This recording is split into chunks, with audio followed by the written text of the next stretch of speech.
Hello, Tripp Rogers. How are you? I'm good. How are you? I'm doing good. Thanks for coming on the Edlow podcast. This is another exciting one for me because you're Randy's brother. So that's uh, I'm his brother. I'm his cousin. We're some kind of relative. That's what everyone thinks, which is yeah. why they come to all the shows. But it's not. It's really not. That's what's so cool though about indie wrestling. For people who are listening who've never been to an indie show, the cool thing is it really is. Even though you're not actually related, it's a family. You know what I mean? Exactly. I thought you and Randy were blood related because that him and his family are so into your gimmick. You know what I mean? And they travel all over, the state, just coming to wrestling shows, and you're one of their favorites, and they just, and they have big smiles on their faces, and they support the product wherever they go, and it's really awesome. It really is. It still blows me away, even though it's been months and months now, probably almost a year. I don't know. You'd have to ask Randy. He would remember. But ever since he came to that first ACW show, we just have been friends because he hit me up with a direct message. He slid in the DMs, as they say, As the and youngins say. yeah, as the youngins say. And he was just thanking me for being so outgoing and being nice to him and his family that night, and signing stuff and whatever. And then we just hit it off from there. And then him and his family have been to like almost every single show I've been, no matter where it is. Even just last night, I was in Reno. I actually, let me go back. Saturday, I was in Fresno and they were there. And then Sunday, I was in Reno and they were there. Yeah, I they've been mean, going to everything. the level of devotion that they have for Indian wrestling is way above and beyond. Well, one of the cool things about indie wrestling that's so different is, I mean, if you go to a WWE event, it's big budget, it's really cool. You get to see.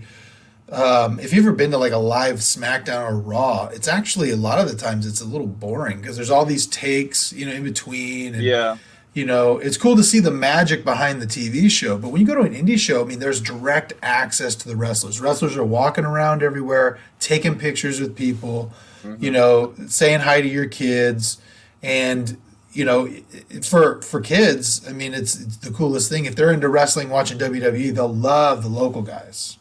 You know. and yeah, and it's so much like a family. It's just crazy, but it's just that how intimate you can get being at an indie show as compared to being the WWE show, which I always preferred that more, whether it was music or wrestling or whatever kind of show I went to. I always liked those little, I guess you could say, independent shows, whatever you want to call them. Yeah, and that's what's cool too is that I think the coolest thing is when you get to, like, I mean, I was involved. I was running SWF wrestling 2009 to about 2013, and I mean, to see guys like Jeff Cobb came and trained with us for a while, you know what I mean, and worked our shows, and JR Kratos, and you know to see these guys go on to, people like Shotzi Blackheart, like Yeah, they started these little indie shows, and now they are in Japan and in WWE and AEW. Brian Cage is another one who worked with us. Will Hobbs,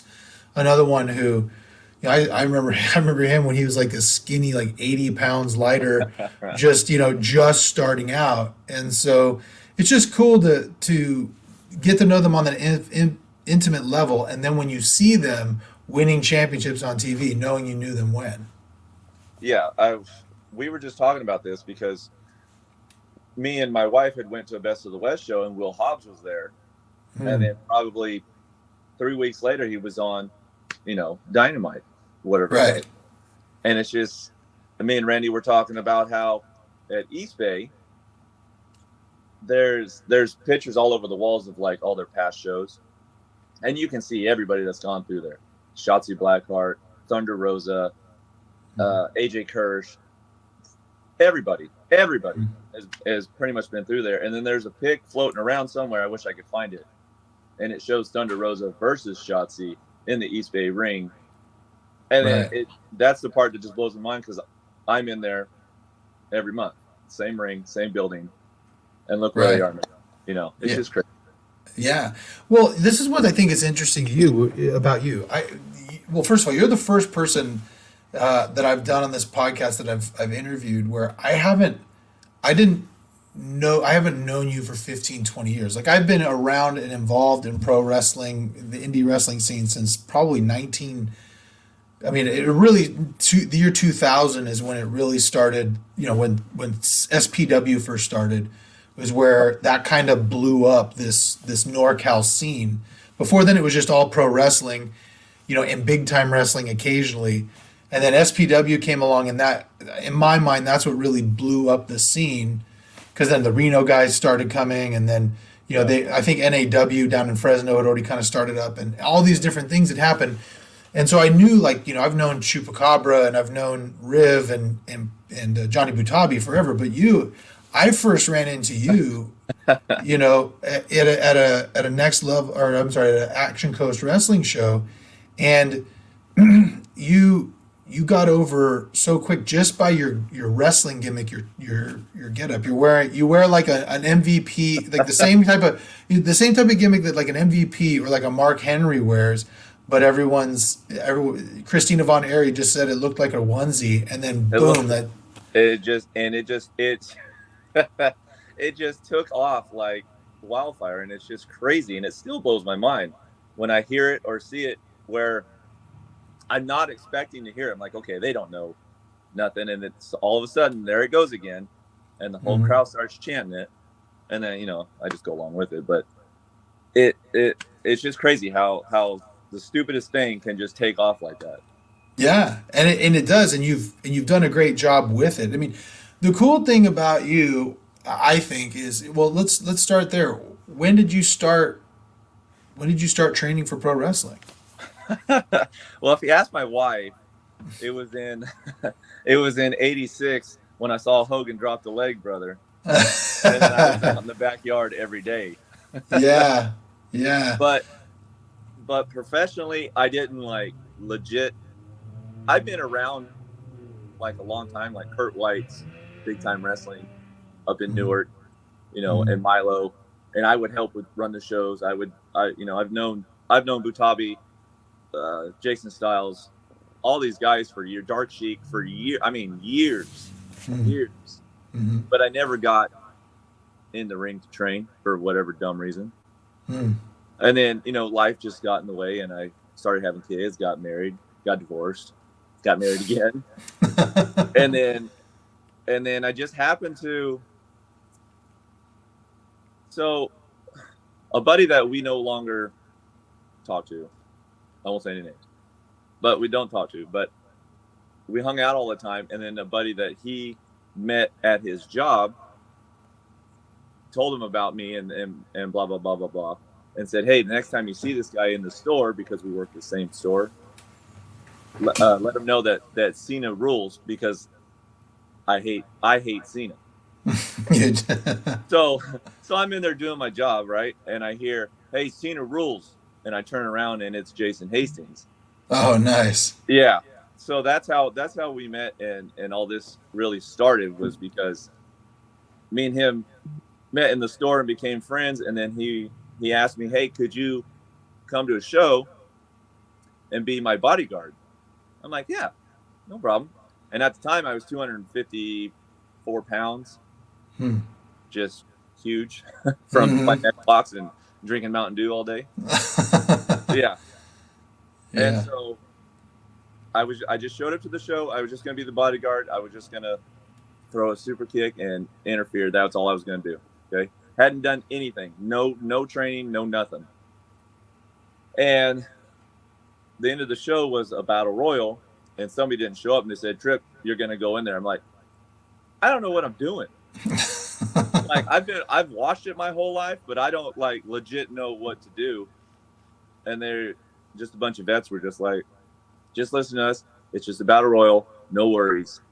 And I ended up taking my first bump in the match from a double clothesline, and it bit me. The bug bit me, and I was hooked. And so um, I searched out. I actually called Milo to see if Jason Styles was still training up in Newark for Kurt. and I come to find out that he was training, but not over there. So I hit him up, and I started driving to Los Banos because it's only like 45 minutes away from me, twice a week, and and the rest is history. Nice. So you trained with Jason Styles. Yeah, That's a good trainer. You know, yeah. He's been around a long time. Oh yeah. Who was in your class with you? Was it just you, or were there other guys that came out with you? Oh no, there was a bunch of other guys. As far as I know, there's only one that's still working. Who's that? And for the life of me, I can never say his name correctly. Dark Necrosis? Necrosis Black, however you say it. Yeah. Dark Necrosis. Yes, thank you. Dude, so he came, I love that guy. He came over to, I finished up my training with Johnny Jeter. I trained with him for about a year, just about year and a half ago.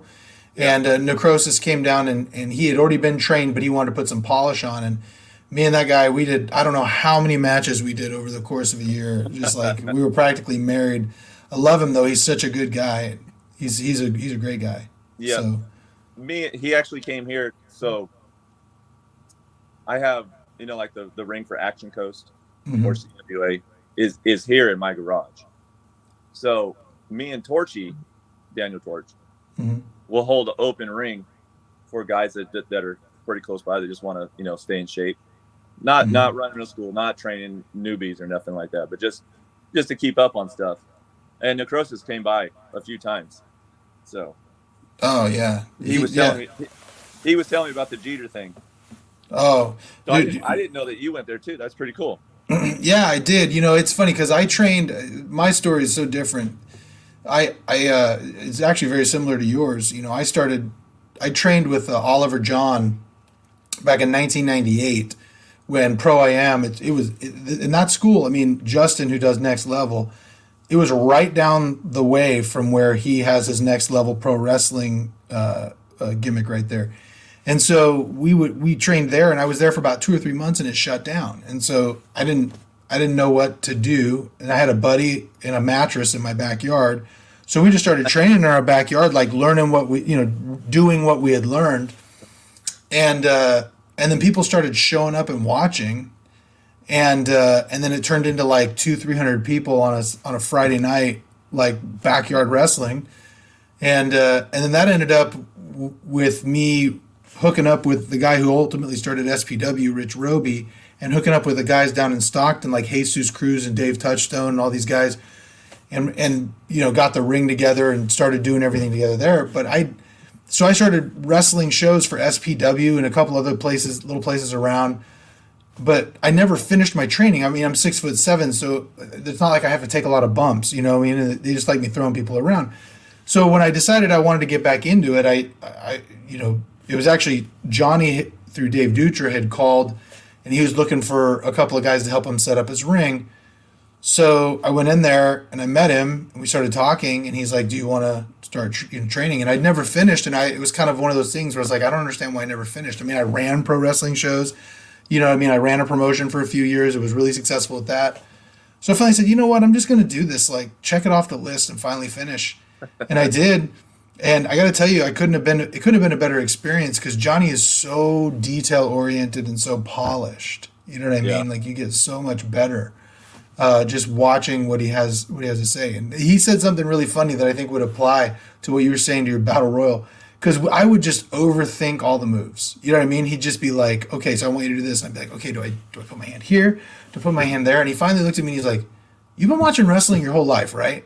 Okay, you know how to do that move. Okay, just do it. You know what I mean? And I was like, okay, yeah, that makes sense. You can figure it out. There's a little technicalities here and there. But, if you've watched enough, you can figure it out. Yeah. And I think that's why my wife always says that I've been pretty much doing this my whole life, is because really, I have. Right. I mean, I didn't watch nothing. Like no football, no baseball. It was wrestling 24/7.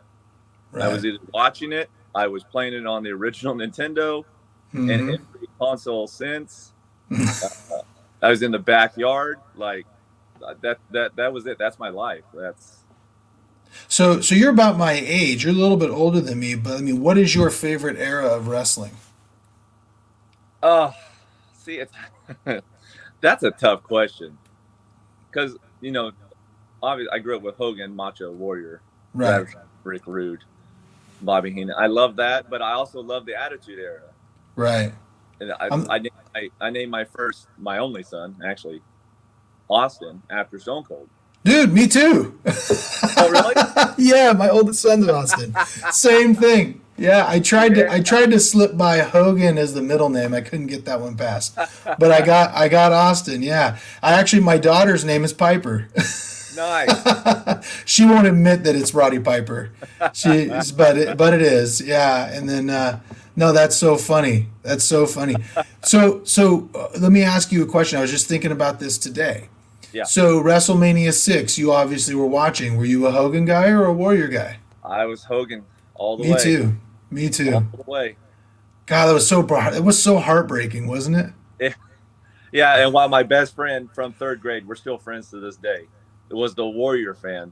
So he was, hooping and hollering, and I was just like, heartbroken. Yeah. My birthday's in April and it always coincided with WrestleMania. So of course every year of my entire life has been a WrestleMania party. And Nice. I remember all the friends I had. I grew up in that time I was in Modesto. I grew up in Sacramento, but I was in Modesto then. And the room was like split in half. Like there were the Hogan people and there were the Warrior people. And man, when Warrior won, my heart sank because I was such a big Warrior. I was such a big Hogan guy. You know what Yeah. I mean? Yep. So who got you into wrestling? This, actually, it's a pretty funny story. So when my parents split, I grew up in Chowchilla. Okay. I don't know if you know where that is. If you blink, you'll miss it as you're passing by to Madera or Fresno. Uh-huh. Uh-huh. So my parents split. I was like, I don't know, 6 or 7, Hmm. and my dad was working extra hours and was trying to do everything he could, and he brought me over a toy he couldn't afford. That Christmas he couldn't afford really much to give us for Christmas, and so he brought me this. But I still have it. I should have got it out. It's a little Hulk Hogan doll, Hmm. and I didn't know who it was, and he didn't know who it was. He just knew it was an action figure, and he figured, okay, at least I can give him something. And he gave me that, and I asked my mom, and she goes, "Oh, that's Hulk Hogan," and she turned the channel 53 out of Fresno one Saturday morning and said, "Here you go. This is Hulk Hogan," and the rest is history from that. That was just Yeah. I was hooked. Absolutely. Yeah. Yeah. Dude, but I don't think people understand. I think that the coolest thing about Hulk Hogan, I mean, he gets all the credit in the world, right? I shouldn't say he doesn't get enough credit, but I don't think people understand that like the fact that he never went bad until he turned NWO, like I mean, he extended his career another 10 years Oh, big by time. just turning heel and then ushered in an entire new era. I mean, if it wasn't for Hogan being a part of that, I do not believe wrestling would have gotten as hot as it did. I I I've had the same argument. Like, yes, there was Stone Cold and The Rock, but I think Hogan turning heel and doing the whole NWO thing just blew it like sky high. Oh yeah, I mean, because I don't think that Austin and The Rock become Austin and The Rock if it weren't for Hulk Hogan turning heel, going to WCW, starting the NWO, and crushing Vince. I mean, so Yeah. when you think about that, I mean, Hulk Hogan really is the one who ushered in the two biggest boom eras of wrestling. Both of them. Yep. He is 100% responsible for everything we have now. I know, and it's crazy, and to think that, I mean, man, that's so. Like I said, I know he gets all the credit in the world, but I don't know if he gets enough because Yeah.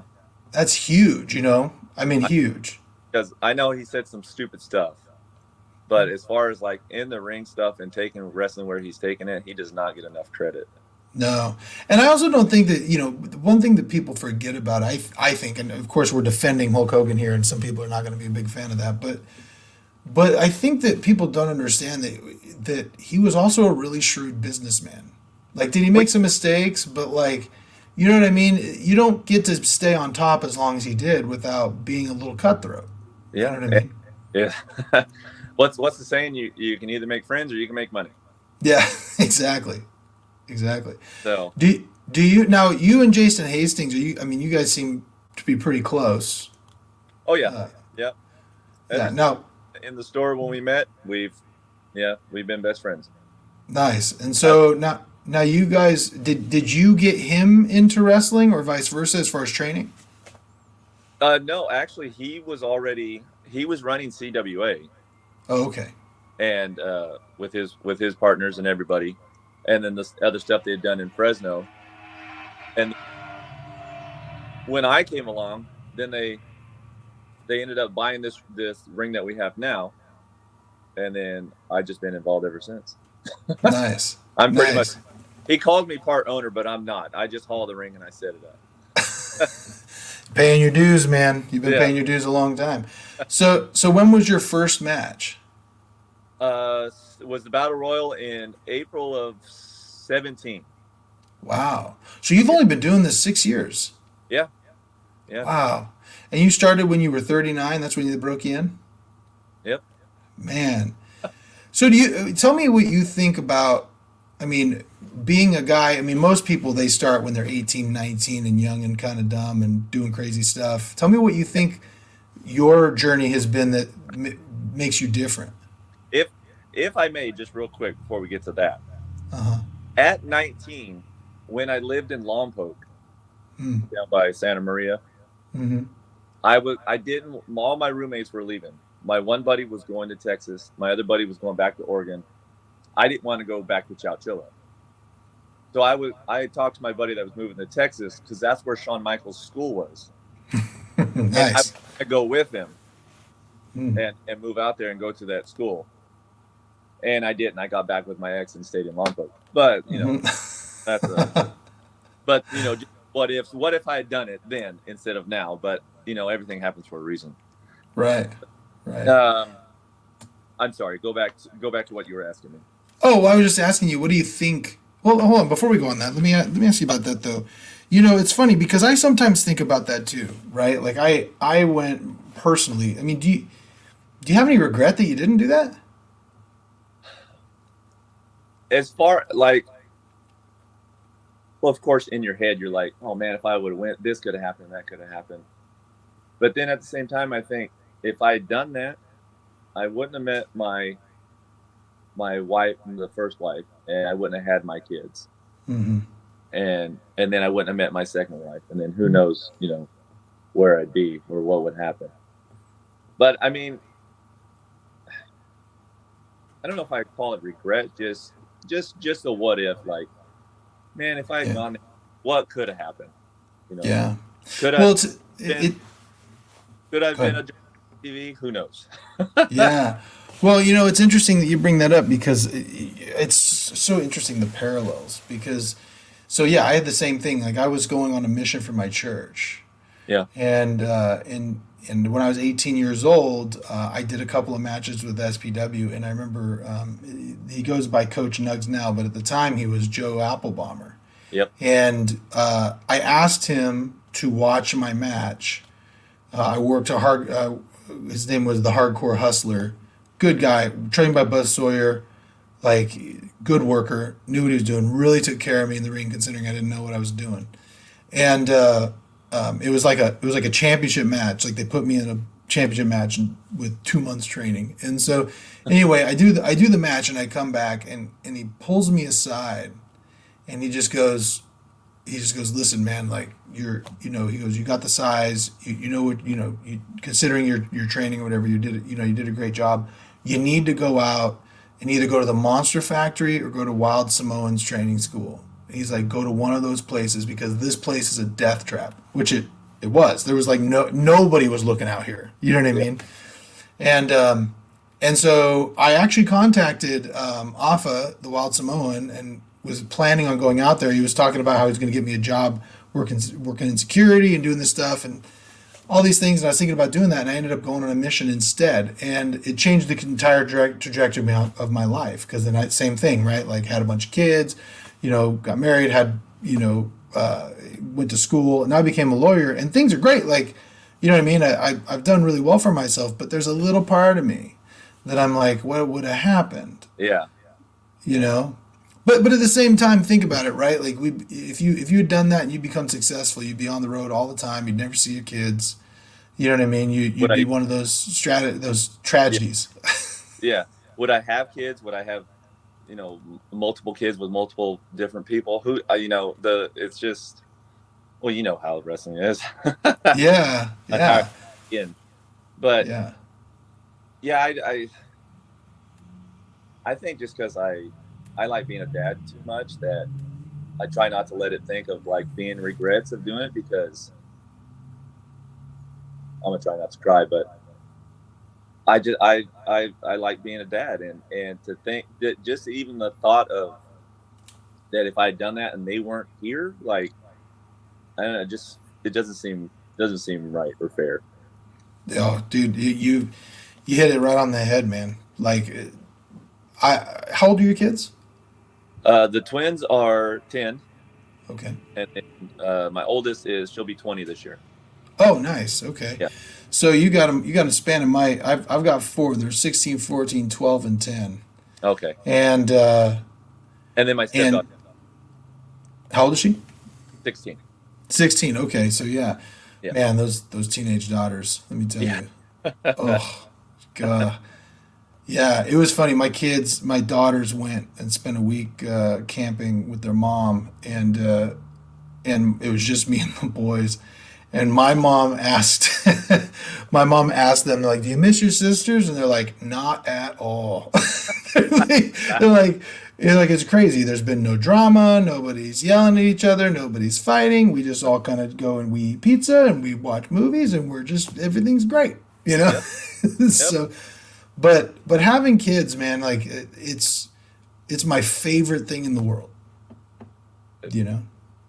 As rewarding as it is to finally be in wrestling and do it, like it's I've been extremely blessed uh and it's very rewarding. But watching my kids achieve something, just there's it doesn't compare to anything. Like I can't top anything when I watch them achieve something. Right. I don't know if that makes sense. It does. I love it. I love watching.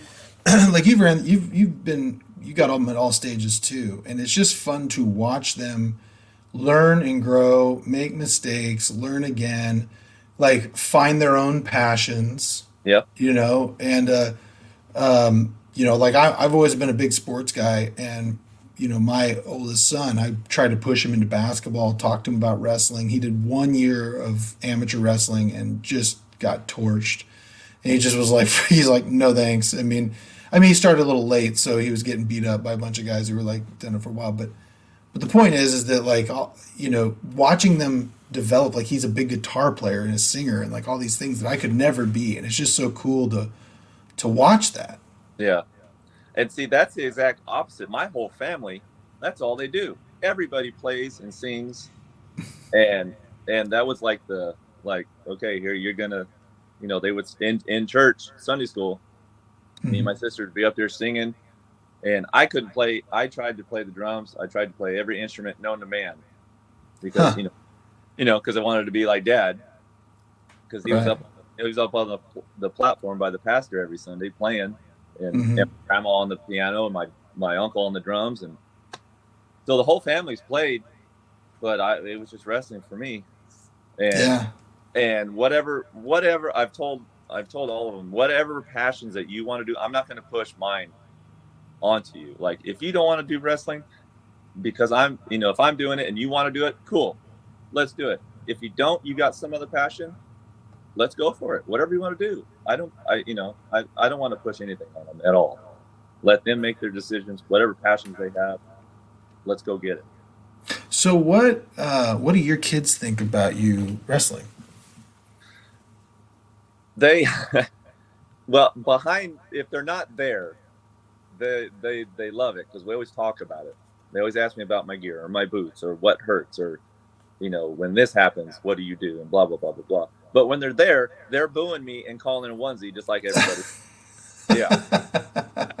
Uh-huh. But that's what you want, right? Yeah. They're into the gimmick. Yeah. Yeah.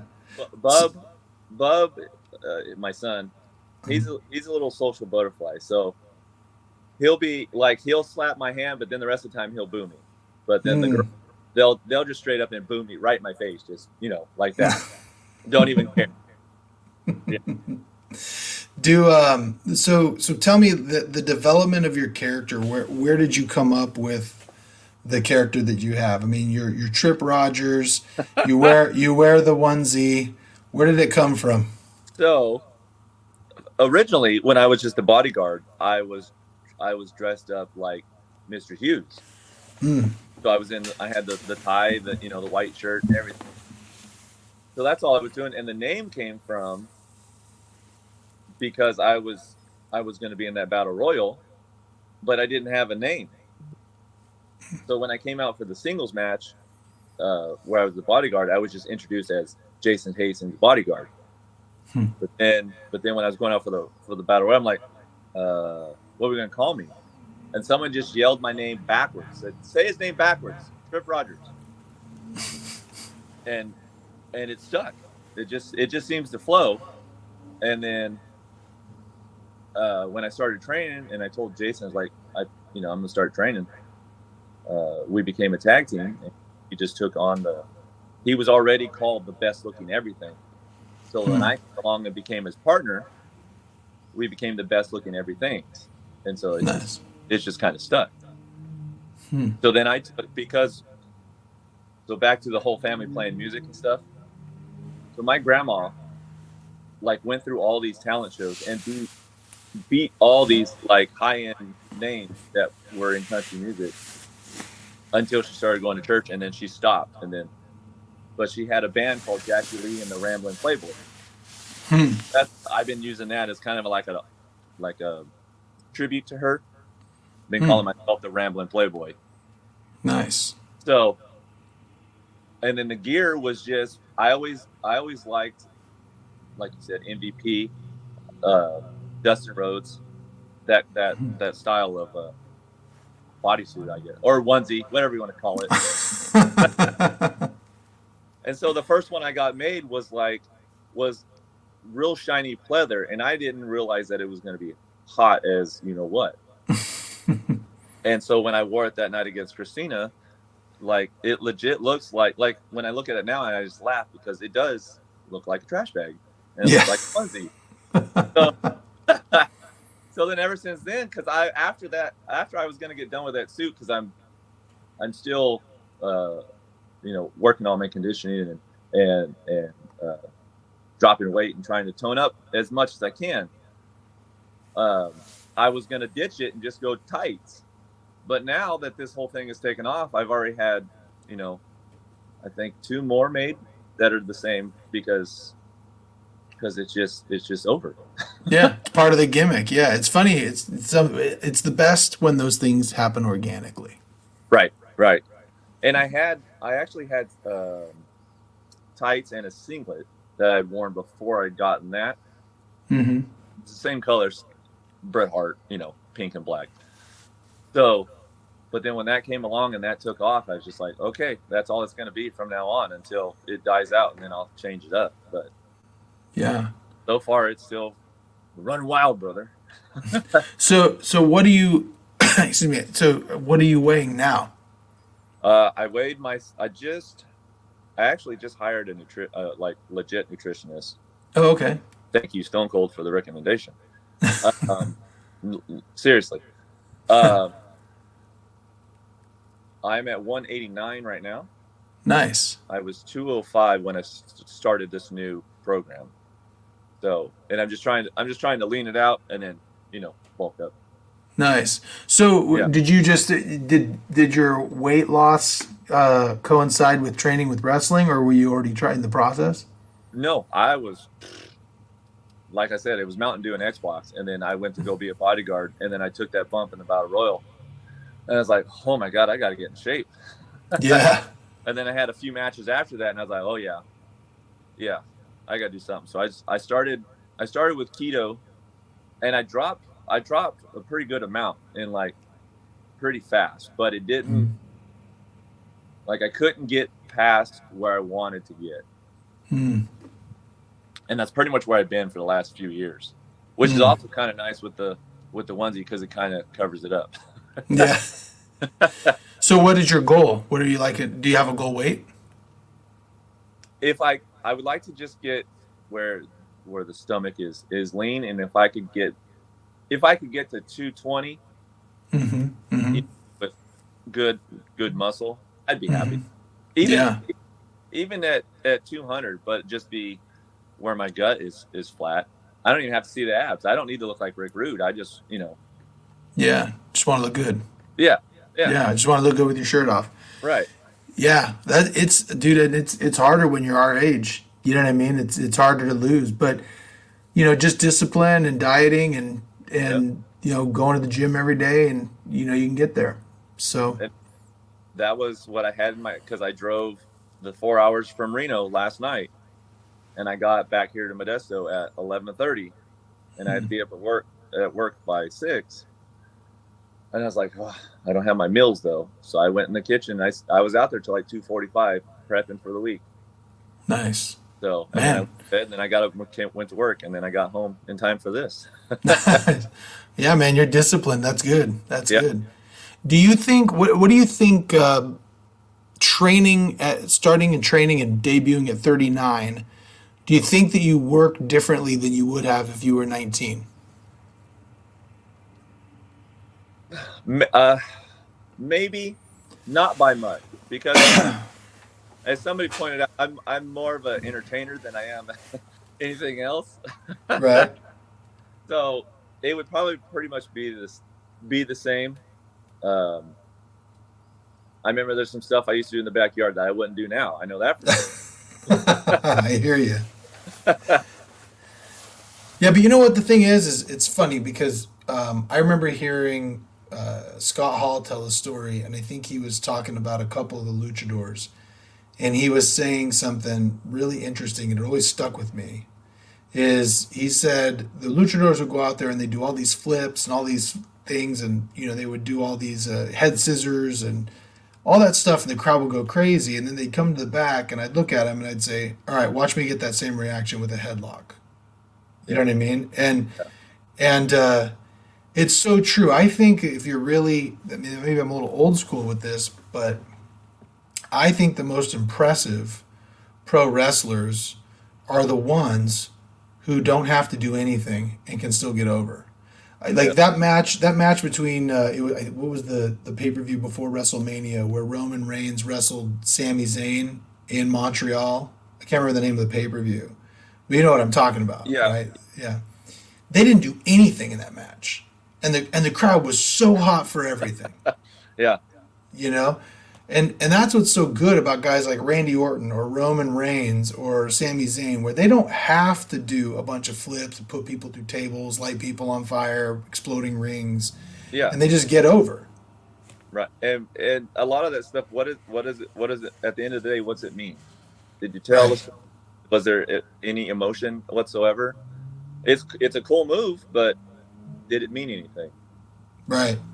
Well, I can tell you also as a promoter who was trying to make money on wrestling, when someone started talking about who the best wrestler was, I used to always say, the best wrestler is the one who draws the most. Yeah. You know? And so if you can put butts in the seats, I don't care, if you can do 1,000 holds. If you can put butts in seats, you go out there and do a few body slams. That's all that matters, And butts that Hogan put in seats. Right. A ton. And what did he do? He Right. pulled big boot, dropped the leg, and then posed. Well, yeah, and when you think about it, right? I mean, not to knock on anybody, but who do people remember, Dean Malenko or The Rock? Right. You know? I've had this argument times.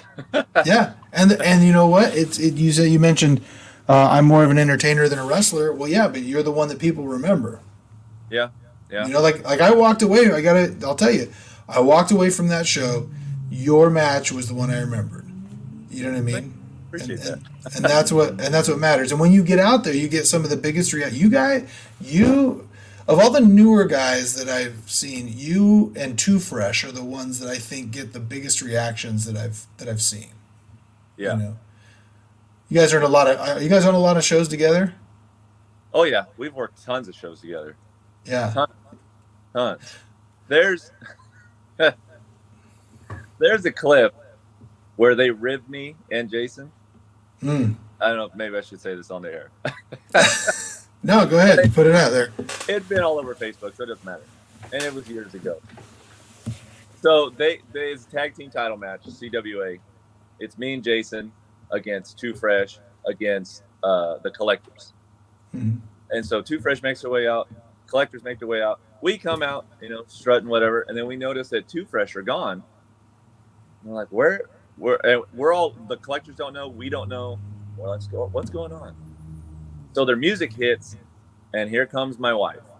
And she's got the glasses on and one of their vests, and then they're behind her, and they're all dancing, and they're doing their thing, yelling Too Fresh, and she just dances all the way around the ring, and they throw the towel in my face, and I'm trying hard not to smile because I was so proud of her, but at the same time, I was trying to stay in character and be mad. Yeah, me and those guys go way back, way back. That's awesome, and they're good guys too. They're Yes, really they are. awesome. Yes, they So, are. so if you had, I mean, who? Everybody's got kind of favorite opponents. Who's your favorite guy to work? Oh man, it's tough. It's real tough because me and Zoe have had some damn good singles matches. Hmm. I love working with either one of them, really. Either one of them. I finally got to work Butabi. I can't even say his name. Butabi. Hmm. And not that long ago, I wrestled Chupi. So, I mean, well, it's a tough call because it was just so easy and so fun. And I didn't have to think about nothing. And it was just on the fly. And it was great. I can't pick one. There's for too many different reasons. I can't just pick one favorite opponent. Not yet. Is there anybody out there that is like you're on your list that you want to work? The dream or like legit? Both. Let's start with like who's your dream you could wrestle anybody, and then legit who's somebody that you would love to work around here. If I could wrestle like a dream opponent just one time would be Shawn Michaels. Oh yeah. Because a lot of my stuff, like I know I wear pink and black, and I love Britt, but Shawn was like, I grew up loving Hogan, but Shawn was the one that made me want to actually go do it. Shawn, so a lot of stuff is Shawn. Now, somebody that I would want to, definitely Funny. I'd love to do some hardcore stuff with Funny Bone. Oh, nice. That would be awesome. I would love to do that. You want to do a hardcore match? Oh yeah. I don't know, man. So when I was wrestling back in 2000, I mean that was right at the height of like ECW. So everybody was doing like tables and chairs and barbed wire. I don't know how many. What's that? I know that bone right there. I know all too well from the backyard. Thank you. Yeah. Yeah. Well, I don't know how many tables I went through and how many times I got suplexed onto concrete or like, you know what I mean? Just all these different things. And I just, man, I mean, I think it would be cool. I always thought it would be cool to do a cage match. I'd love to do that. Or a War Games would be fun. Yeah. But like just some like, let's just do some hardcore match where we're smashing each other with chairs and tables. I'm like, I'm kind of past that, man. I did a ladder match and I ended up doing the flare spot off the top rope that he would always do. Oh, wow. They would catch him and then, gorilla press him off. Right.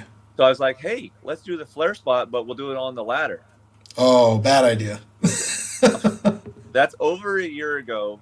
My ribs still hurt, and I have a permanent lump on my back that is never going to go away.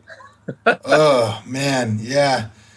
Yeah, I think I'm more like you've heard the story of John Moxley talking about all the stuff he wanted to do with Brock Lesnar at WrestleMania, and Brock's like, we don't got to do all that, right? It's like, we don't have to do all that. Yeah, we Oh. can just do a body slam. That's fine. Man, that's Yeah. impressive, especially at our age that you want to keep doing that stuff. I mean, well, we've talked about kind of your people you want to work, favorite opponents. Is there anybody you probably don't want to shoot on anybody, but can you tell me what your worst match experience has been? Uh, you, to be like completely honest to God, like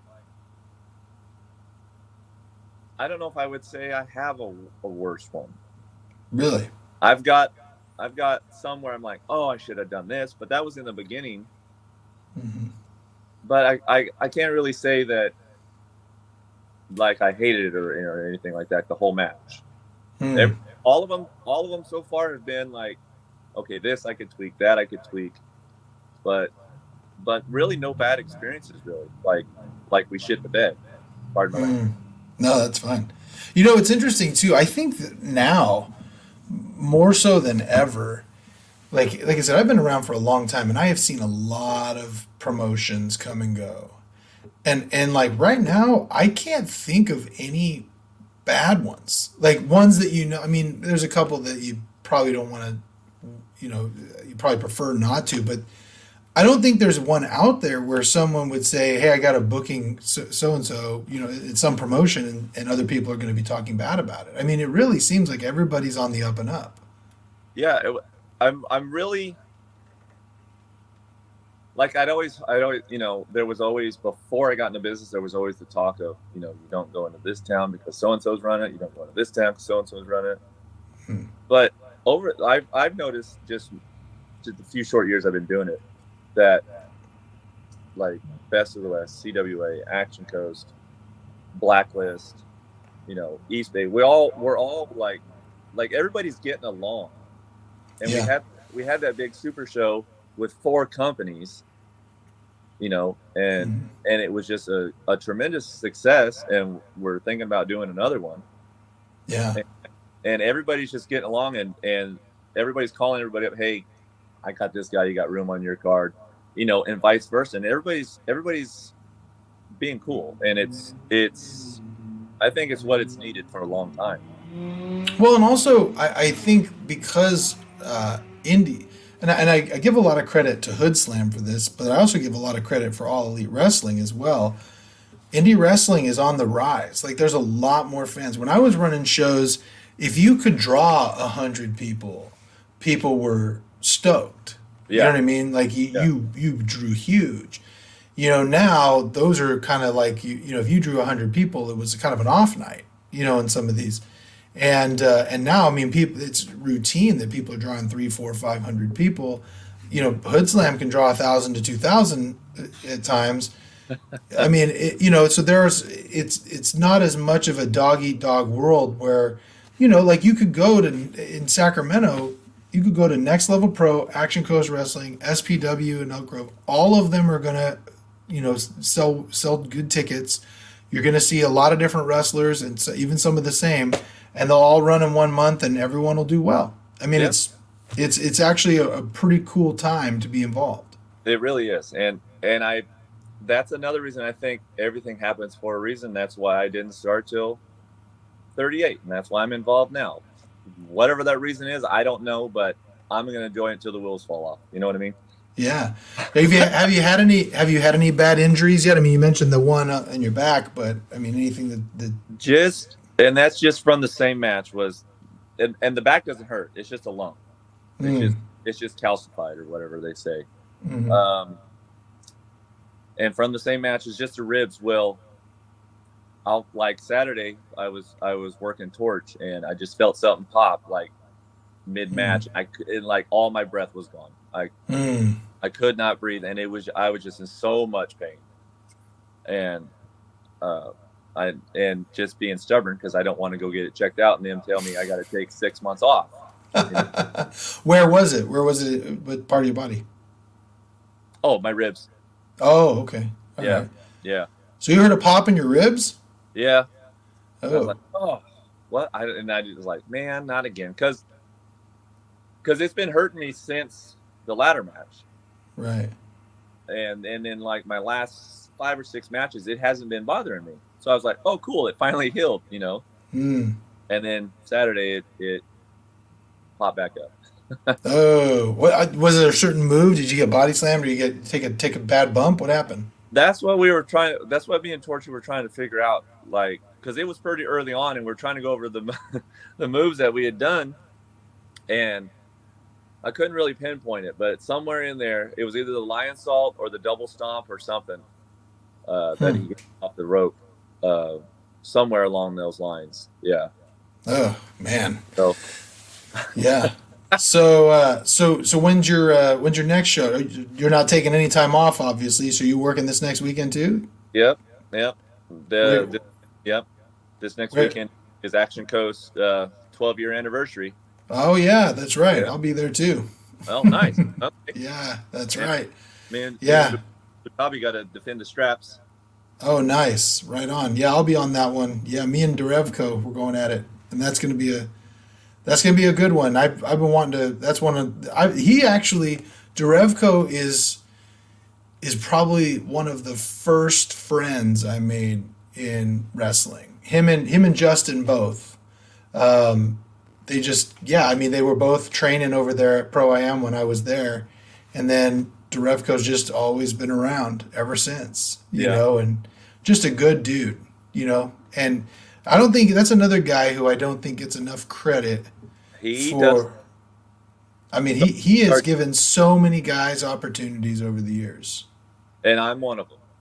Yeah. He contacted Jason about renting the ring for for Action Coast, and everything was all set up. And he asked if I could get on the card, and Drevko told him he can work Joe DeSoul. And then DeSoul came through the curtain and said Tripp can be on a card whenever he wants, and so Hmm. I've been there ever since. Nice. Yeah. Yeah. Yeah, So, and the thing is if he believes in you, like he will spout you to everybody. that was Like, I was just gonna say that because of Drevko, that's how I got into East Bay, mhm, mhm. and now I'm a tag champ over there too. Yeah. Well, that's the thing. Like Levi Shapiro is a great example. Like, I mean, nobody really believed in Levi except Derevko, and he pushed him everywhere, everywhere. And now Levi is one of the best. I mean, Yeah. he's so good at what he does. Hmm. So Derevko is not afraid to put someone over, and so you've been a beneficiary of that yourself. It sounds Yep. like. Yep. And I've worked him a few times, and it's just like Butabi and Chupi. It's an easy night at the office. Like I don't have to worry about nothing. Hmm.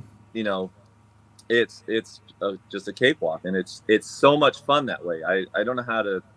I keep trying to tell the younger guys, not that I have any clout, I don't have any seniority in this business whatsoever. That's not what I'm saying. But I just keep trying to tell the younger guys coming up, just you don't have to do A through Z and all this stuff you're trying to fit in a 5-minute match. Right. Just watch Drevko, watch Butabi, whoever. Watch how they're doing things, and it's so easy, and I know it'll sink in one day, I think. Yeah, no, it's true, and that's Butabi's another one, man. He just every match I've never seen him have a bad match Yeah, ever. yeah. He's so good at everything he does. The, So if I can, yeah. so me and Butabi have only worked each other one time, okay, and it was at a birthday party, and I was like, hey, and I was nervous because this is the first time I was working somebody that I knew was a vet, and so my nerves were like sky high. And I was like, hey, what do you want to do? And we're going over all this stuff. And then right before we go out the curtain, he's all, all that stuff we talked about? I'm like, yeah. He goes, forget it. We're not doing any of it. I was like, well, what are we doing? And he just walked out. I'm like, and so I'm standing in the curtain like, what in the hell just happened? What am I going to do? And we just talked, and I was like, oh my God, this is amazing. I like this. I like doing this just on the fly. Yeah. It was cool. He can do that. And he's Yeah. just he's another one who, when I was running shows, I would always ask people, because I tended to draw like a non-traditional wrestling crowd, a lot of casual fans. So I'd make a point of asking him, like, hey, who do you remember? Who was your favorite? He was always the favorite. Even when, he actually, over the last, probably around the same time, you've been doing your body transformation, he's come a long way. I mean, he was Yeah. pretty heavy Yeah. himself. And, but even back when he was heavy and working for me, everyone remembered him. Yeah. His matches were always just he could have a good match with anybody. Yeah. If you can make that personal connection, that's what's going to get you remembered. Sure, anybody can go do a 450 or whatever. Well, not everybody, but you know what I'm trying to say.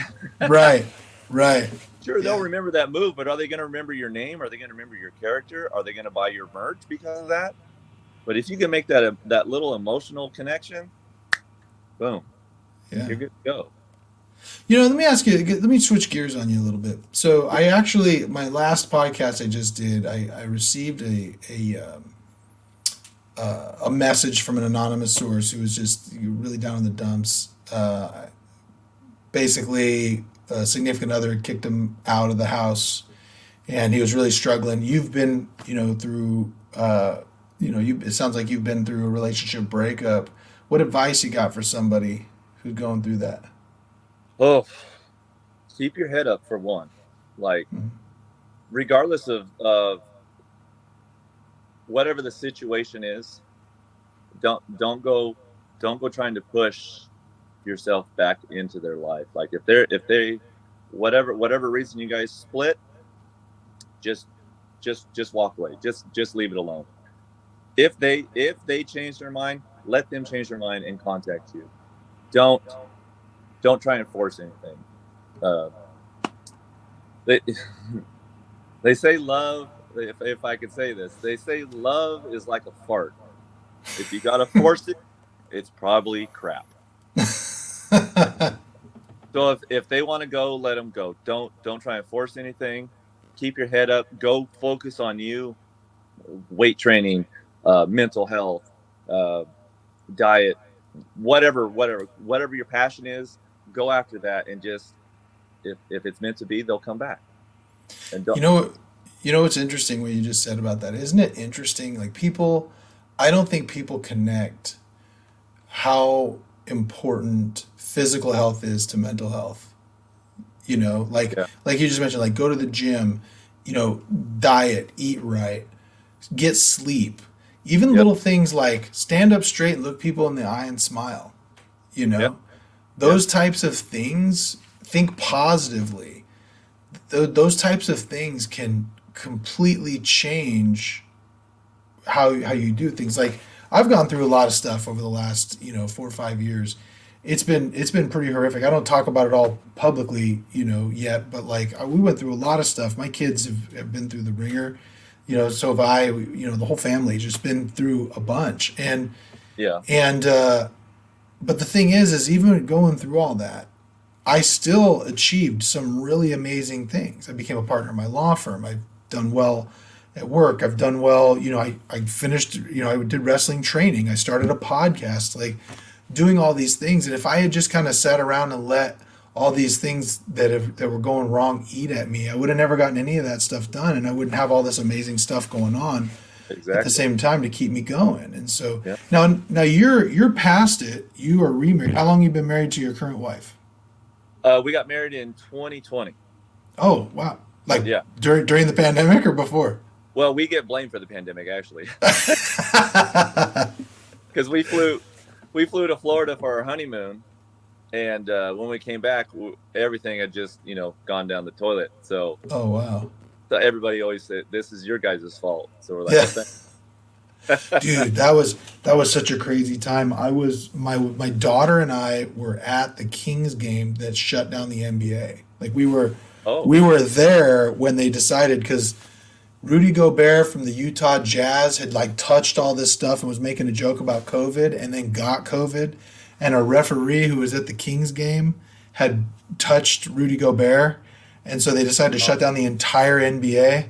And we were at the game. That was nuts. I couldn't imagine like being out of state when all that stuff was starting and then yeah. coming back. If we had gone like a week later, we would have been stuck in Florida. Wow. But we came back, and then boom, all of it happened. Man. Speaking of So, COVID, oh, like mhm. it almost took me out. Like I was out of wrestling for a full year.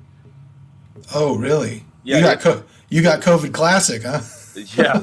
I got it twice, but the first time really messed me up. Like legit. Like I'm still on an inhaler, and I've never been on an inhaler in my life. Wow. It messed my lungs up so bad. Like it was terrible. And Hmm. I was like, okay, I'm done. Like there's nothing. I couldn't work out. I couldn't run. I couldn't do anything. Dude, that's so different. That's so different than my experience. I was lucky enough to not get COVID until after I got vaccinated and all my kids got vaccinated, and then my daughter got COVID, and then she was scared, like because she got it. Yeah. She tested positive. I was like, all right, and I said, okay, we've done all the things, we've been healthy, like we're gonna be fine. I mean, like I got it, and I think I had it for 2 days, and I worked out the entire time. It was just a little shortness of breath. Like it wasn't even as bad as a cold for me. So, Yeah. but I got it way later. It'd gone through all its Yeah. iterations. You got the original. Me and my wife both got it at the same time, and we just moved into this house, and Kaiser dropped off a big box of supplies and told us not to unpack anything, don't Hmm. do anything, stay isolated. So that's how we were for 2 weeks, Wow, and man. it was real bad. The second Man. time, because we'd gotten vaccinated and everything else, was just like you. It was like a cold, and I felt fine. Yeah, man. First time, yeah, it almost took me out. Like I had already told Hastings, like, hey, I'm done. I can't breathe. I can't work out. Like, I can't do anything. Man. Wow. Yeah. Oh, that's nuts, man. So now tell me now, talking about going back to the your wife. So now you got through it. You're now in the new relationship. How does your experience in your last relationship color your new relationship? Night and day. Mm, Like, I married my best friend, like, legit. Like, mm. I couldn't ask for a better partner, a better spouse, lover, whatever you want to say. Like, she hits the nail on the head on every single thing. And yeah, we fight, like, argue like every couple does, but um there's it's really hard to, like, everything happens for a reason. Like Yeah. like looking back on it now, I can see that me and the first wife was that should have never happened. Mm. But I mean, that's where my kids came from. But um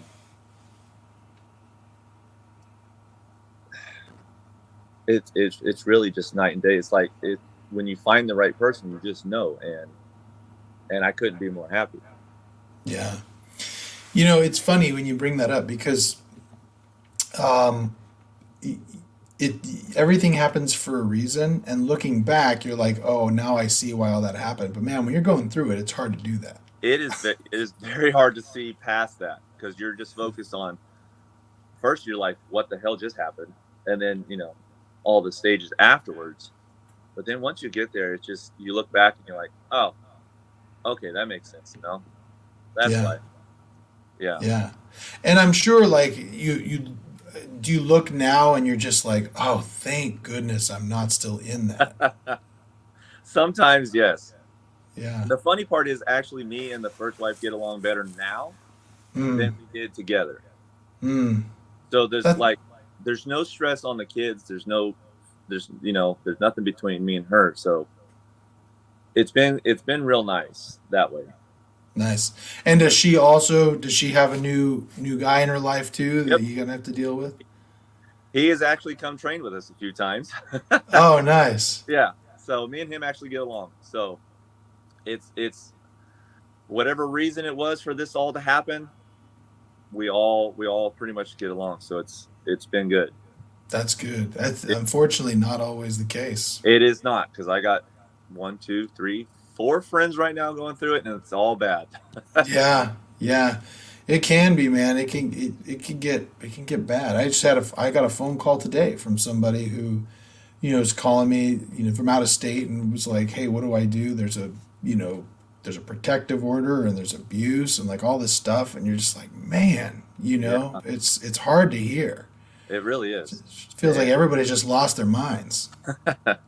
My one buddy called me. He's like, "Hey, how'd you get through this?" And he's going over like his court papers and all this and blah blah blah. I'm like, I can't tell you because I didn't do none of that. Like, we separated, and then we just decided everything out of court, and we've been cool ever since. Yeah, That was the end of it. So right.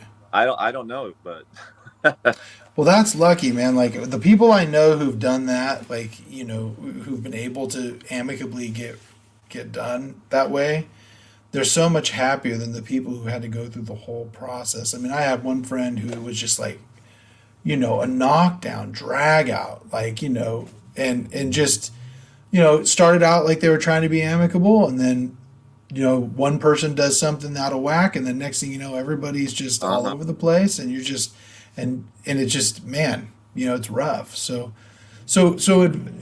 what advice would you, someone who's going through all that, going through, worried about it? You said don't, you know, don't go back. Wait for them. Anything else that you could say that they might be able to do? It's really comes down to focus on yourself, Mm, uh, because that those thoughts will creep in, and you will like spiral down. And yeah. do I've the same, but I've seen him do some stupid stuff that I told him don't do, and he lets those thoughts get in his head, Mm, and then he went and got in trouble. I mm. mean, just focus on you. Worry about you and your kids if you have them, and don't let all that just fall by the wayside. Yeah, and you gotta, one of the things that I think is super important in these types of circumstances, they can get very emotional. But man, like if you can just keep a level head and Yeah, really think about it and just think, okay, so, because if you can think long term, like I remember I had one friend who the guy just couldn't help himself. You know what I mean? yeah, He would send text messages or do these things. You know what I mean? And just couldn't help himself and ended up losing everything. yeah, Because he just couldn't stop himself from couldn't withhold the emotional response. yeah. And so it's, yeah, I mean, I think you're giving some good advice there in trying to focus on yourself, try to, you know, and try to focus on your kids and try to be just the best version of yourself you can be. Whatever it is you can focus on that'll get you out of that situation. I don't care if it's sitting in front of the TV playing Xbox or PlayStation, Yeah. whatever you prefer. Go do something. Get away from that situation, and don't tread on it, because it's just going to take you down and lead to all kinds of trouble. Mm. So do you ever have to deal? I'm assuming that your current wife, does she have a kid from another Yes. relationship Yep. as well? Okay, so Yep. you're a completely blended family. Yep. Yep. So And me and him were actually friends before me and her got together. mm, So I've known him a long time, oh uh, wow. and then they split like for years before Mm, me and her ever started talking. mm. He's actually the one that put that ceiling fan in. Oh, nice. Yeah. Wow. So that wasn't weird for you?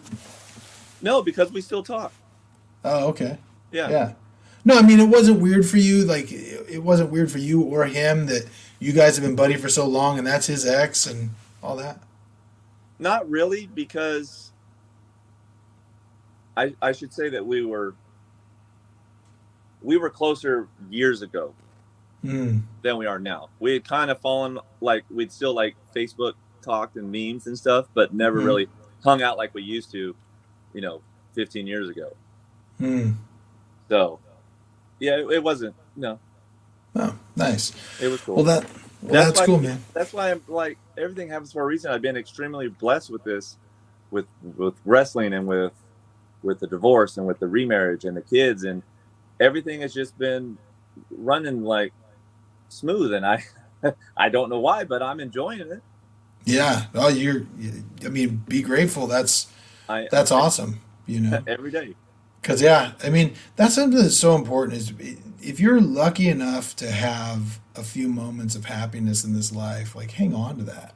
Yeah. You know what I mean? Because there's so many people out there that just aren't. Mm-hmm.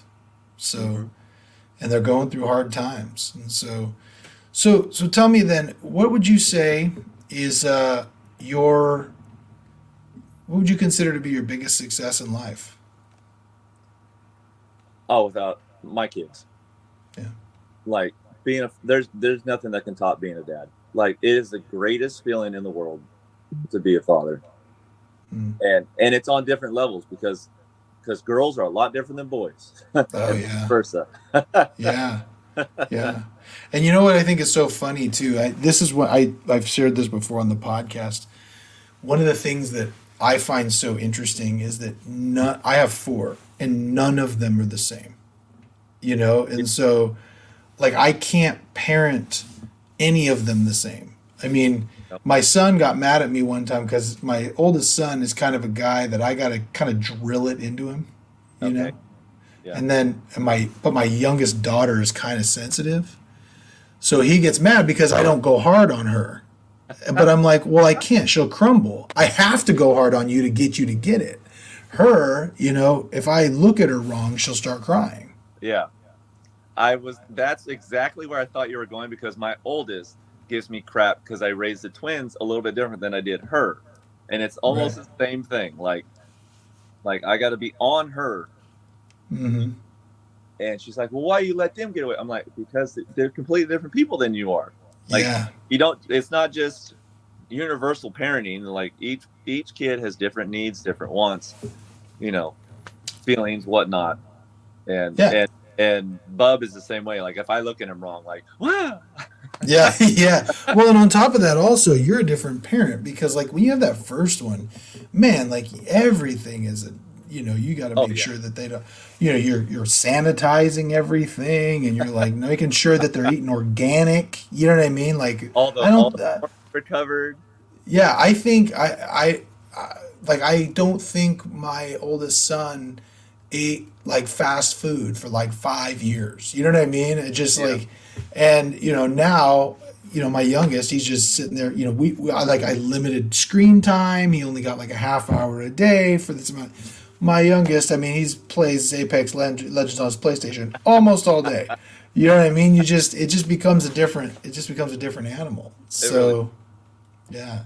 So now we talked about success. What would you say is your biggest failure in life, and what did you learn from it? uh, I don't know if I would call it a failure, but I would definitely say the first marriage. Mm. I don't know if I call it a failure, but I definitely learned a lot about love, about respect, about boundaries, without going into much detail with all that stuff. Right. But again, it's night and day, and just everything I've learned from that first marriage not to do in this marriage, and and everything, and just how to treat people. Um, I don't know if you call that a failure, but Well, you know, it's funny because it's if you learn something from it and come out better, is it really a failure? yeah, You know, but at the same time, though, I think like the failures are where you learn the most. yeah. You know what I mean? So I'd always I stayed because I'd always promised myself I didn't want to divorce like my parents did mm, because it sucked, and I saw all the nasty crap that happened with them, and mm, I didn't want that for my kid. Excuse me. But then it eventually did happen, and then I was adamant about making sure that everything stayed peaceful and stress free for the kids because I remember all too well going through it, how I felt. at night, looking up at the ceiling, wondering how come mom and dad aren't together? Why are they always fighting? What's going on? Blah blah blah. I didn't want mine to have to go through that. Yeah. Yeah. Now, man, so we've talked about, your failure, your success. You've obviously, it sounds like you're loving life right now. I really am. Like, it's everything has just been so damn good lately. Like, I was trying to think about this the other day. Like, would I be wrestling if I was still in my first marriage? Like, I don't think the support that I get from my wife now, I don't think I would have that in the first one. I don't think I was, because you know how we are. We get in our own heads about our matches, about this and that, and whatever thoughts creep in there, because they get me all the time. Sure. And she is my rock that settles me down to, like, this is your dream, you're doing it, Yeah. look at everything that you've done so far, so why are you still thinking this way? And so yeah. I really don't think that I, honest to God, would be doing it if I was still in that first marriage.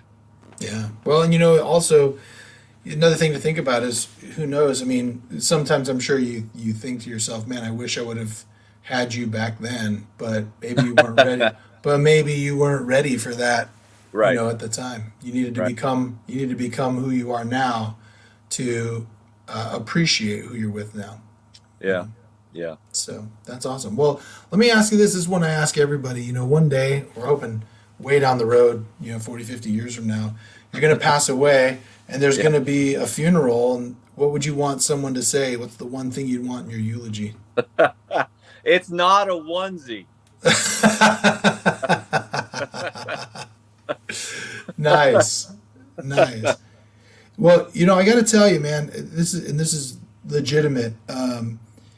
I've been around the wrestling business for a long time, and everybody's got stories, and everybody's got people that they like and people they don't like, people they like to work, people they don't like to work. And one of the things that I've really liked about you in the short time that I've known you is nobody has a single bad word to say about you. And I can tell why. I mean, you're bringing the ring, you're setting it up, you're taking it down. I mean, every time I've shown up at a wrestling show that I'm working, you're there already. You're already setting everything up. You know what I mean? You got everything going. You do your match. You always put on a good match. You're always entertaining. You know what I mean? And you're the last guy to leave every single time. And that shows a level of hard work that is definitely going to pay off. And it really has. Like, I mean, that's from Derevco to Maynard to Hastings to everybody in all these different promotions I've gone to. It's just been just a blessing. It's just from the hard work, and I can thank my dad for that. Yeah, isn't it interesting? That's something that my dad too. He had, he's a great guy now. He had his demons when I was growing up, but man, that man worked and worked and worked, and it really instilled a level of work ethic in me that got me to where I am today. Yeah, I can show you text messages from him that I send him all the time, because I'll just be like coming home from a show and I'm by myself in the car, and I'll, like, people are gonna make fun of me for this, but I'll start crying, like, legit. I'll start crying, like, because I had a damn good match, and I'm thinking, man, I'm 40 something years old, and I just had a wrestling match, and the fans love me, and blah blah blah blah, and all this stuff happened. And then it makes me, like, my thoughts start going. I'm like, well, because I got this work ethic from my dad, and that led to me meeting all these different people who vouched for me and got me into this promotion in order to have this match. Yeah. So I'll send him a text message like, Dad, I can't thank you enough. I just had this awesome match. The work ethic that you instilled in me has paid off in more ways than you will ever know, and I love you. And he'll always text back, you were worth it, son. Yeah, that's awesome, man. That's so awesome. And you hope. I just hope. I I can't even imagine, like, when you think about it. I mean, you're a father, you know what I mean? And I don't think kids realize how much we worry about them, you know? I don't think they do. No, they don't. And um, sorry, I'm getting choked up. No, that's okay. Um, my oldest actually, she had sent me a text just telling me thank you because she already got promoted to being a assistant manager at her job because she moved to Virginia, and she already got promoted, and she said that her bosses just love her work ethic, and she just told them that's because of my dad. And then she sent me a text just telling me thank you, and it was the greatest thing I ever got in my life. Yeah. Yeah. Sorry. No, don't apologize. Listen, man, I did a Just Me podcast that just dropped today, and I was crying like a baby on that just because of some person sending me a message. So don't feel bad at all. When you talk about your kids, man, I love hearing that because yeah, that's all we want. They don't get it. They don't. And I was saying in the last podcast, I don't want them to get it. You know what I mean? I don't want them to know. Like Yeah. my son recently told me, he was telling me about, he went to a church camp for a week and he came back and he was talking about he had a really great spiritual experience, and he mentioned to me, he's like, Dad, I've never seen you cry other than like bearing your testimony in church. I've never seen you cry. And I was sitting there and I was thinking to myself, I was like, you've never seen that? Because like I'm the type of guy who, like, I feel, you've seen Saving Private Ryan? Yeah. Seen the movie? So that scene where Tom Hanks, they have to bury their soldier and he goes off on the hill and he cries to himself and then comes back and doesn't let any of his soldiers see that. Right. Yeah. And I think I'm like that. I don't know how many times I've locked myself in the bedroom, you know what I mean, and just took some deep breaths because I didn't know how I was going to make everything work. You know what I mean? And they don't see that, and they're not going to know that. Your daughter probably, as she was growing up, gave you hell, many times, and and it's great to hear that at some point she finally sees it, and and when she gets older and has kids of her own, she's going to see it even more. I'm just now. My dad had a lot of demons. He was on and off of drugs during my childhood. Finally went to rehab when I was about 16, 17. Been clean ever since. Great guy. Like model father. Like now he's awesome. Couldn't say enough good things about him. But like I didn't, I am around his age now, and I have a son that was my age, like the age I was when he was going through his stuff. And I'm just now starting to realize like the pressure he was under. You know what I mean? Yeah. And you're sitting there and it's like, uh, they don't get how much we really care and love, and if you're doing it right, you know what I mean. Like there's a lot of people who aren't, but like who sit there and just, how am I going to get this one through high school? How am I going to get this one? How am I going to get this one to see their worth? How am I going to get this one to start eating better? You know what I mean? How, like just all of these things. How am I going to help this person with this relationship issue they're having with their friend? Like, it's relentless and it never ends. It never ends. And she's an adult living on her own, job, car, apartment, and I still worry about her like she was 5 years old still. Yeah. And Yeah. That's there's like, she got me this book. It's called Your Father's Story. Oh, nice. So, and it's going through there and just, just about my family and parents and everything. But there's a part in there I wrote for her that's like kind of what you just said. There's stuff that my dad tried to instill in me and told me over and over because I was hard-headed. Mm-hmm.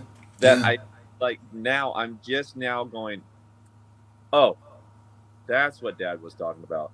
Now it makes sense. I still get those like every now and then, like, okay, okay. they'll snap into it at some point. They're not going to understand it right now, like I didn't, but it'll come eventually. Yeah. And yeah. It's true. You know, there's a quote. You know, I'm Mormon, so I'm pretty religious, and there's something that Joseph Smith, the founder of the Mormon Church, said when he was asked. I can't remember who it was. It was some sort of journalist, I think. He said to him, he goes, "How do you get all of these people to follow everything so exactly?" And he said, "We teach them correct principles, and they govern themselves."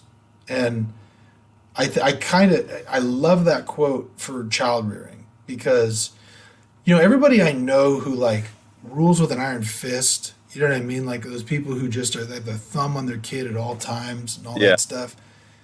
It never works out well, you No. know. But if you just keep instilling the lessons that you need them to learn, you keep drilling it into them, and when they mess up, go okay.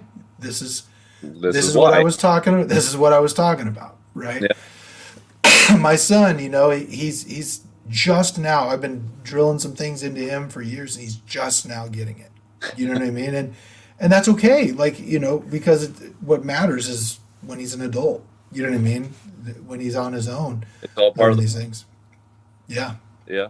yeah. Yeah. And hopefully you got a couple of them that can learn from the mistakes of the older ones. You know what I mean? That type of I stuff. hope so. Fingers crossed. Yeah, yeah. Because Well, I'm sorry. Go ahead. no, go ahead. What were you saying? I was just going to say that the my twins are. People say that they're they're both. How do I describe this?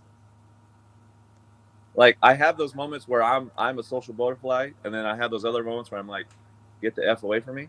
Yeah. So the twins, Austin, my only son, is the social butterfly. Like you tell him you got candy in your van, he's going. Like tell him you can't just run up to people and stuff like that. And then his twin sister Sam is the other half of me. Like she won't talk to him. Like you can you can just f off for all she cares. Nice. Yeah, Yeah, like you said, man. Like we were talking about earlier. All these kids, they're all different. They all come out different. It's so fascinating that you yeah, can seemingly raise them all in the same way, but they all turn out so differently and respond so differently. yeah, yeah, It's completely. awesome. It's awesome. So, well, listen, man. It's been a pleasure getting to know you. This is what I love. See, you and I would have probably never met if it wasn't for wrestling. We got so much in common. You know what I Right. mean? It's That crazy, and so that's been another one of the blessings I've gotten from this is I've made so many damn good friends in this yeah, business. yeah, It's just been unreal. yeah. And they would, and I bet they would give the shirt off their back for you if they needed it.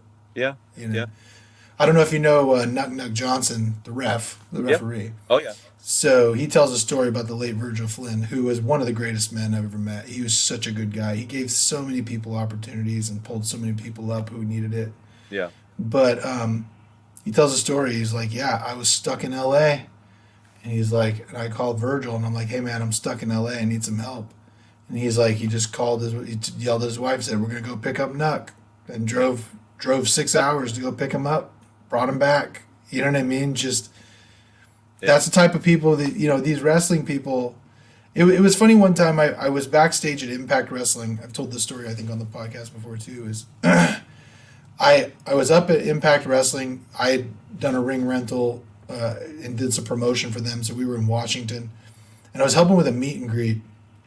And I remember I was like right in the middle of law school, and I'd taken the weekend off to go do this tour, and I was watching all these people walk through, and just this eclectic group of just the only thing I could describe is like alternative people.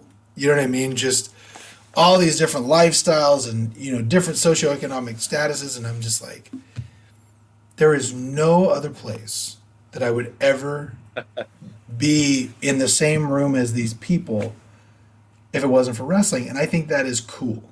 Yeah. You I know? I like a lot of stuff going on, like whether it's whatever hatred is going on, or racism, or some stupid whatever issue is happening. You go to a wrestling event and you got everybody there, and Yeah. we're all one big happy family. Yeah. I can't think of someone who walked away from an indie show mad. You Right. know, Like, everybody had a great time. unless you were there forced against your will, then maybe that's the only way. But you're going to But end up I've walking out there with a smile. but I've taken people to an indie show who are not wrestling fans. You know what I mean? Like I've gone with people to these shows, and they all have a good time. Oh yeah, I finally got my mom to come out to one, and it was the most fun she's had in years. She said, and she's been to like almost every one since. That's awesome. Yeah. That's awesome, man. Well, listen, like I said, it's been great to talk to you. So, where can people find you? Oh Lordy, I'm all over social. Yeah. Roger Tripp Jr. On Facebook, Tripp_Rogers_CWA on Instagram, Ozzy6878 on Snapchat. I have a Twitter, but I really don't use it, so don't worry about that one. You big Aussie guy? Oh yeah, Oh yeah. Oh, there you go. Nice, nice. I'm yeah. seeing him. I'm going down to the. I think it's called Power Trip, the one down in Coachella, or the Oh, one. yeah. Yeah, man. I've got tickets for that. I'm going. It's.